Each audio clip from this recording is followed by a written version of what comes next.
আসসালামু আলাইকুম। সুপ্রিয় শিক্ষার্থীরা কেমন আছো সবাই? নিশ্চয়ই সবাই ভালো আছো। আলহামদুলিল্লাহ, আমি তোমাদের আফরোজা ম্যাডাম, আমিও ভালো আছি। পঞ্চম শ্রেণীর প্রাথমিক বিজ্ঞানের প্রথম অধ্যায়ে তোমাদের কিছু বাড়ির কাজ ছিল। ইতিমধ্যে কয়েকজন তোমরা বাড়ির কাজ দিয়েছো, কিন্তু সবাই কিন্তু বাড়ির কাজ দাওনি। বাড়ির কাজটি অবশ্যই সবাই গুরুত্বের সাথে করবে এবং গ্রুপে পোস্ট করে দিবে। ঠিক আছে? তো আজকে বেশি কথা বাড়াবো না, আজকে আমরা সরাসরি পড়ায় চলে যাব।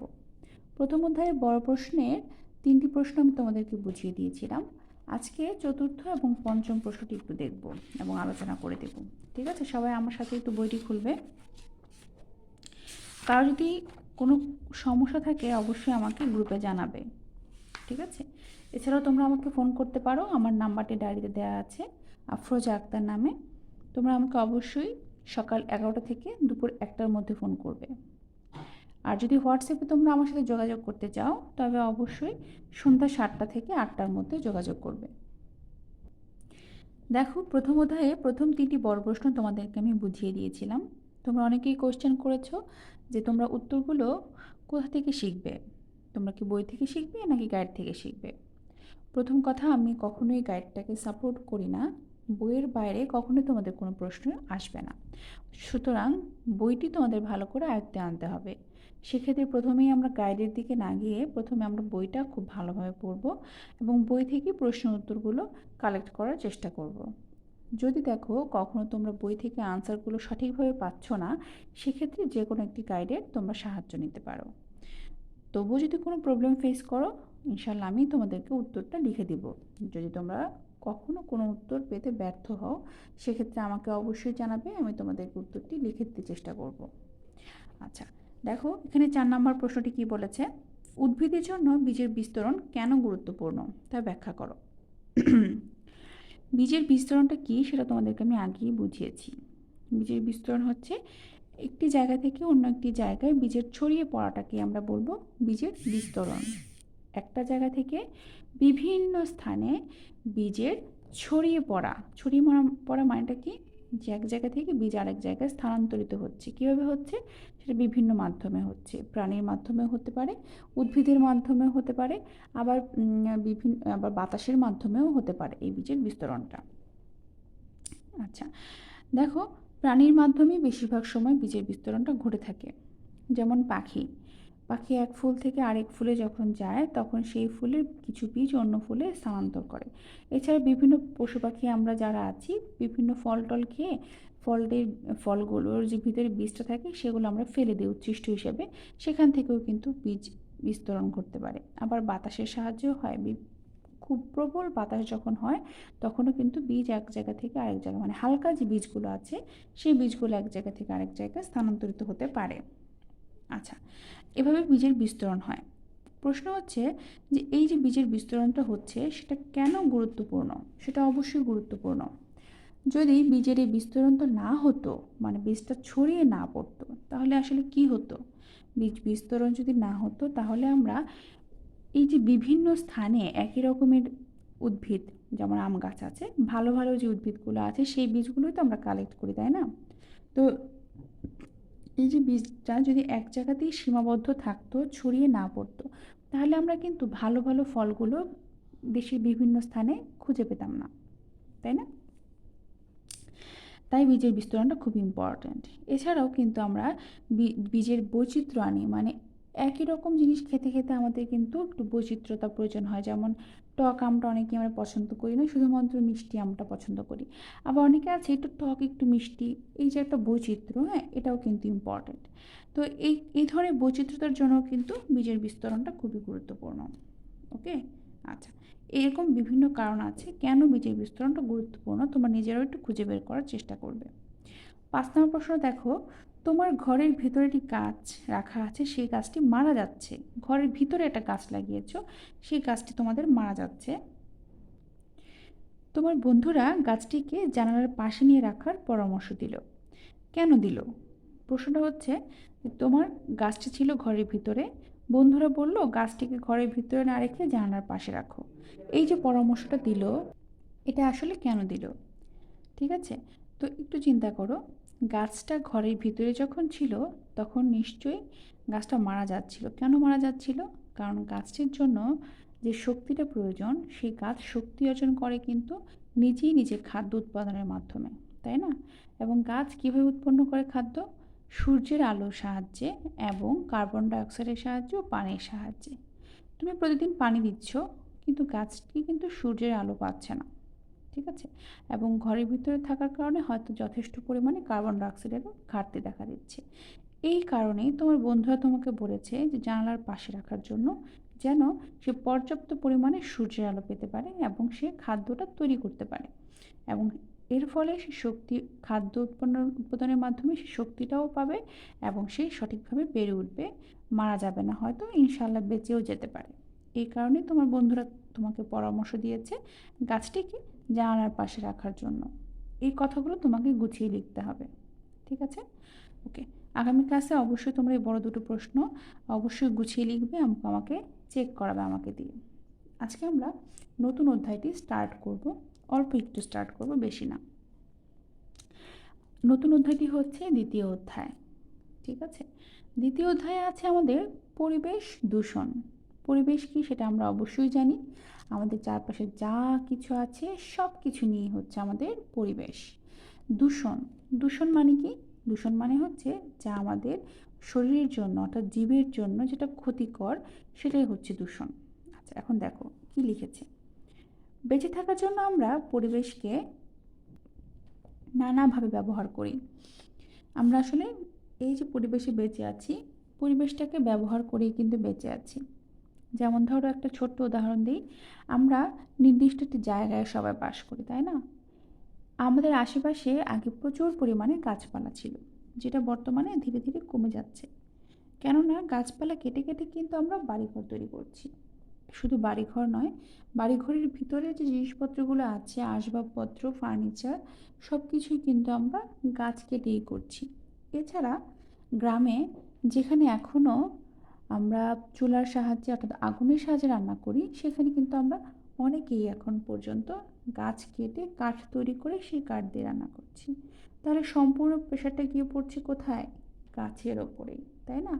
তো এই যে গাছ কেটে আমরা নষ্ট করছি, তার পরিপ্রেক্ষিতে পরিবেশ কিন্তু ভারসাম্যহীন হয়ে যাচ্ছে এবং পরিবেশের দূষণ করছে। কারণ গাছ থেকেই কিন্তু আমরা অক্সিজেনটা পাচ্ছি, নিঃশ্বাসের মাধ্যমে যে বা নিঃশ্বাস প্রশ্বাসের সময় আমাদের যেটা খুব বেশি প্রয়োজন হয়, হ্যাঁ, অক্সিজেন, সেটাই কিন্তু ঘাটতি পড়ে যাচ্ছে। এছাড়াও গাছ না থাকার কারণে পরিবেশের বিভিন্ন বিপর্যয় হচ্ছে। কী ধরনের? বন্যা, খরা, ভূমিকম্প, বিভিন্ন ধরনের প্রাকৃতিক দুর্যোগ বেড়েই চলেছে। তাহলে এতেও কিন্তু পরিবেশ দূষিত হচ্ছে, তাই না? আচ্ছা, তাহলে দেখো, আমরা বেঁচে থাকার জন্যই কিন্তু পরিবেশটাকে আমরা এভাবে নানাভাবে ব্যবহার করছি। ফলে পরিবেশে বিভিন্ন পরিবর্তন ঘটে। মাত্রই বললাম কী কী পরিবর্তন ঘটে। এই পরিবর্তন যখন জীবের জন্য ক্ষতিকর হয়, এই যে পরিবর্তনটা যখন জীবের জন্য ক্ষতিকর হয়, দেখো পরিবেশে অনেক রকমের পরিবর্তন ঘটতে পারে।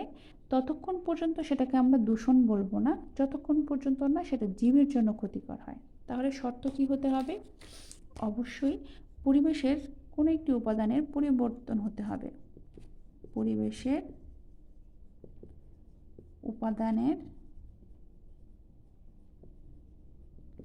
পরিবর্তন হতে হবে এবং সেই পরিবর্তনটা অবশ্যই জীবের জন্য ক্ষতিকর হতে হবে। জীবের জন্য ক্ষতিকর হতে হবে। এক হচ্ছে উপাদানের পরিবর্তন হতে হবে, দুই হচ্ছে জীবের জন্য ক্ষতিকর হতে হবে, তবেই সেটা হবে কি? দূষণ। তবেই হবে সেটা দূষণ, ঠিক আছে? আচ্ছা, তাহলে বেঁচে থাকার জন্য আমরা পরিবেশকে না হয় ব্যবহার করে থাকি, এবং এই পরিবেশে বিভিন্ন পরিবর্তনও ঘটতে পারে। পরিবর্তন ঘটুক, সমস্যা নেই, যদি সেটা জীবের জন্য ক্ষতিকর হয় তবে সেটাকে আমরা বলবো কি? দূষণ, পরিবেশ দূষণ, ঠিক আছে? আচ্ছা, সবাই নিশ্চয়ই বুঝতে পেরেছ যে দুটো শর্ত প্রযোজ্য, দুটো শর্তের পরিপ্রেক্ষিতে আমরা পরিবেশ দূষণটাকে উল্লেখ করতে পারি। ওকে, বিভিন্ন ক্ষতিকর এবং বিষাক্ত পদার্থ পরিবেশে মিশলেই পরিবেশ দূষিত হয়। বিভিন্ন ক্ষতিকর পদার্থ বা বিষাক্ত পদার্থ যদি পরিবেশের সাথে মিশে যায়, তবে সেটাকে আমরা বলবো পরিবেশ দূষণ। ওকে, চলো আমরা পাতাটা উল্টাই। এখানে কি বলেছে একটু দেখে নিই। আচ্ছা, বর্তমানে পৃথিবীর পৃথিবীর অনেক সমস্যার মধ্যে একটি বড় সমস্যা হচ্ছে পরিবেশ দূষণ। খুবই ইম্পর্ট্যান্ট লাইন, সবাই দাগিয়ে নেবে। পরিবেশ দূষণের উৎস এবং কারণ। পরিবেশ দূষণের উৎস এবং কারণ আর পরিবেশ দূষণের প্রভাব, খুবই ইম্পর্ট্যান্ট দুটো টপিক আমি দাগিয়ে দিলাম। এখান থেকে তোমরা পরিবেশ দূষণের উৎস এবং কারণ খুঁজে বের করবে এবং সবগুলোই হচ্ছে 3টি করে, কটি করে? 3টি করে বের করবে, ঠিক আছে। আর পরিবেশ দূষণের প্রভাব তোমরা পড়বে হচ্ছে কি কি প্রভাব পড়ে, সেটা পড়বে 4টি। পরিবেশ দূষণের প্রভাব পড়বে হচ্ছে 4টি। আচ্ছা, এখান থেকেই পড়বে, কোনো গাইড খোঁজার এখন কোনো প্রয়োজন নেই। দেখো, পরিবেশ দূষণের অন্যতম প্রধান কারণ হলো শিল্পায়ন। এটা অবশ্যই লাইনটা ভেরি ভেরি ইম্পর্ট্যান্ট, দাগিয়ে রাখবে। এই দূষণের প্রধান কারণ হিসেবে আমরা শিল্পায়নকে উল্লেখিত করেছি। শিল্পায়ন জিনিসটা আসলে কি? শিল্পের উন্নয়ন, এটা কি বলা হয়? শিল্পায়ন। আমাদের আশেপাশে দেখবে এখন বিভিন্ন ধরনের কলকারখানা তৈরি হচ্ছে, বিভিন্ন ধরনের উন্নত মানের যানবাহন চলছে, বিভিন্ন স্থানে বিভিন্ন ধরনের ধরো আমরা যেগুলো আগে খুব সহজেই ম্যানুয়ালি ব্যবহার করতাম, সেগুলো এখন ডিজিটালি ব্যবহৃত হচ্ছে। ম্যানুয়ালি মানে হচ্ছে হাতে তৈরি হতো যেগুলো, সেগুলো এখন মেশিনের সাহায্যে হচ্ছে। এই যে ধীরে ধীরে আমাদের শিল্পটাকে আমরা উন্নয়ন করছি, এগুলো হচ্ছে প্রত্যেকটাই শিল্প। তো এই শিল্পটাকে যে উন্নয়ন করছে সেটাকে আমরা বলবো হচ্ছে শিল্পায়ন। শিল্প কারখানা সচল রাখতে বিভিন্ন রকমের জীবাশ্ম জ্বালানি যেমন তেল, প্রাকৃতিক গ্যাস, কয়লা ইত্যাদি ব্যবহার করা হয়। কি কি ব্যবহার করা হচ্ছে? জীবাশ্ম জ্বালানি, তেল, প্রাকৃতিক গ্যাস, কয়লা। এখানে 3টা জীবাশ্ম জ্বালানির নাম লেখা আছে। প্রশ্ন আসতে পারে 3টি জীবাশ্ম জ্বালানির নাম লিখো। তাহলে আমরা লিখব 3টি জীবাশ্ম জ্বালানির নাম হচ্ছে তেল, প্রাকৃতিক গ্যাস, কয়লা। এবং কলকারখানা, শিল্প কলকারখানাও চালু রাখার জন্য এই জীবাশ্ম জ্বালানিগুলোই ব্যবহার করা হচ্ছে। এই জীবাশ্ম জ্বালানির ব্যবহারই দূষণের প্রধান উৎস। এই যে জীবাশ্ম জ্বালানি, এই জ্বালানিগুলো ব্যবহারের ফলেই দূষণ হচ্ছে সবচেয়ে বেশি, প্রধান উৎস, দাগিয়ে রাখবে। জনসংখ্যা বৃদ্ধি দূষণের আরও একটি বড় কারণ। দেখো, একটা হচ্ছে প্রধান কারণ, প্রধান কারণ যদি শূন্যস্থানে আসে সেটা হবে শিল্পায়ন। যদি বলে প্রধান উৎস তাহলে হবে জীবাশ্ম জ্বালানি। যদি বলে বড় কারণ তাহলে সেটা কি দেখব? জনসংখ্যার বৃদ্ধি। মনে থাকবে 3 ধরনের কিন্তু কাহিনী এখানে আছে। একটা হচ্ছে পরিবেশ দূষণের অন্যতম প্রধান কারণ, শূন্যস্থানে আসবে তাহলে শিল্পায়ন। যদি বলে পরিবেশ দূষণের সব প্রধান উৎস তাহলে হবে জীবাশ্ম জ্বালানির ব্যবহার। যদি বলে ড্যাশ দূষণের আরও একটি বড় কারণ যদি বলে তাহলে হবে জনসংখ্যার বৃদ্ধি। বুঝতে পেরেছ? আচ্ছা, প্রয়োজনীয় খাদ্য এবং প্রাকৃতিক সম্পদের জন্য মানুষ পরিবেশ ধ্বংস করছে। এটা অবশ্যই দাগিয়ে রাখবে। কেন আসলে আমরা পরিবেশটা ধ্বংস করছি? কেন ধ্বংস করছি? প্রয়োজনীয় খাদ্য এবং প্রাকৃতিক সম্পদের জন্যই কিন্তু আমরা এটা করছি। পরিবেশের বেশিরভাগ দূষণ মানুষের দৈনন্দিন কর্মকাণ্ডের ফলেই হয়ে থাকে। এই যে আমরা দূষণটা হচ্ছে, এটা আমাদের প্রতিদিনের কার্যকলাপের কারণেই বিশেষ করে হয়ে থাকে, দাগিয়ে রাখবে, খুবই ইম্পর্ট্যান্ট।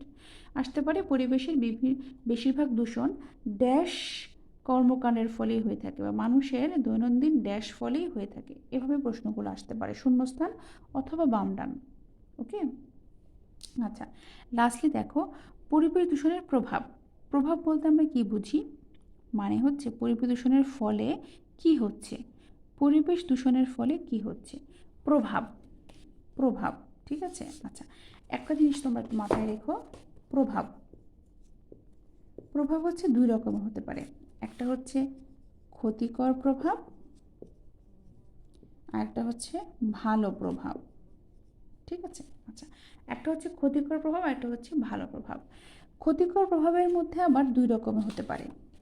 যেমন ধরো, একটা হচ্ছে ক্ষতিকর প্রভাব পড়তে পারে পরিবেশের উপর, আর একটা পড়তে পারে মানুষের উপর, ঠিক আছে। তার মানে প্রভাব 2 রকমের হতে পারে, একটা ক্ষতিকর প্রভাব, একটা ভালো প্রভাব। আবার ক্ষতিকর প্রভাবটা আবার 2 রকমের হতে পারে, একটা হচ্ছে পরিবেশের ওপর ক্ষতিকর প্রভাব আর একটা হচ্ছে মানুষের ওপর ক্ষতিকর প্রভাব, ঠিক আছে। আচ্ছা, জিনিসটা একটু সুন্দর করে তোমরা সবাই একটু বাসায়ও বারবার চর্চা করবে, তাহলে ব্যাপারটা আরও বুঝতে পারবে। তাহলে এখানে দেখো, দূষণের ফলে মানুষ, জীবজন্তু ও পরিবেশের ব্যাপক ক্ষতি হচ্ছে। দূষণের ফলে মানুষ বিভিন্ন রকমের রোগে আক্রান্ত হচ্ছে। তার মানে এখানে দেওয়া আছে মানুষের উপর ক্ষতিকর প্রভাব। মানুষের উপর ক্ষতিকর প্রভাব মানেই হচ্ছে বিভিন্ন ধরনের রোগবালাই। কী কী রোগবালাই হচ্ছে? ক্যান্সার হচ্ছে, শ্বাসজনিত রোগ হচ্ছে, পানিবাহিত রোগ হচ্ছে, ত্বকের রোগ হচ্ছে। তার মানে এই রোগগুলোই হচ্ছে মানুষের ওপর পরিবেশ দূষণের প্রভাব। এরপর দেখো আছে পরিবেশের ওপরই পরিবেশ দূষণের প্রভাব। কী কী প্রভাব পড়ছে পরিবেশের ওপর? দূষণের ফলে জীবজন্তুর আবাসস্থল নষ্ট হচ্ছে, খাদ্য শৃঙ্খল ধ্বংস হচ্ছে। দূষণের ফলে অনেক জীব পরিবেশ থেকে বিলুপ্ত হয়ে যাচ্ছে, এগুলো কিন্তু পরিবেশের ওপর প্রভাব পড়ছে। এছাড়া পৃথিবীর তাপমাত্রা ক্রমশ বৃদ্ধি পাচ্ছে। এর ফলে হিমবাহ গলে, হিমবাহ মানে হচ্ছে বরফ, বরফ গলে সমুদ্রের পানির উচ্চতাটা বেড়ে যাচ্ছে। এই সবগুলোই হচ্ছে পরিবেশের ওপর প্রভাব। আর মানুষের ওপর প্রভাব ছিল হলো রোগবালাইগুলো। ঠিক আছে, আজকে এই পর্যন্তই। আগামী ক্লাসের পড়াটা সবাই লিখে নিবে। আগামী ক্লাসের হোমওয়ার্ক হচ্ছে পৃষ্ঠা 8, পৃষ্ঠা 8 বড় প্রশ্ন 4 এবং 5, পৃষ্ঠা 8 থেকে 4 এবং 5 বড় প্রশ্ন, যেটা আমি একটু আগে বুঝিয়ে দিলাম। আর রিডিং পড়বে পৃষ্ঠা 9 এবং 10, খুব ভালো করে রিডিং পড়বে, যতটুকু আমি পড়িয়েছি ঠিক ততটুকুই পড়া দিলাম। ঠিক আছে, পুনরায় তোমরা বাসায় আবার প্র্যাকটিস করবে ইনশাল্লাহ, তাহলে কোনো প্রবলেম থাকবে না। সবাই ভালো থেকো, আগামী ক্লাসে আবার দেখা হচ্ছে। সেই পর্যন্ত সবাই সুস্থ থাকো, দোয়া করি আল্লাহর রহমতে। এবং অবশ্যই হোমওয়ার্কগুলো করে তোমাদের যে 5-এর গ্রুপটা আছে আমাদের হোয়াটসঅ্যাপে, সেই গ্রুপে তোমরা পোস্ট করে দিবে। ঠিক আছে, সবাই সুস্থ থাকো। আল্লাহ হাফেজ, আসসালামু আলাইকুম।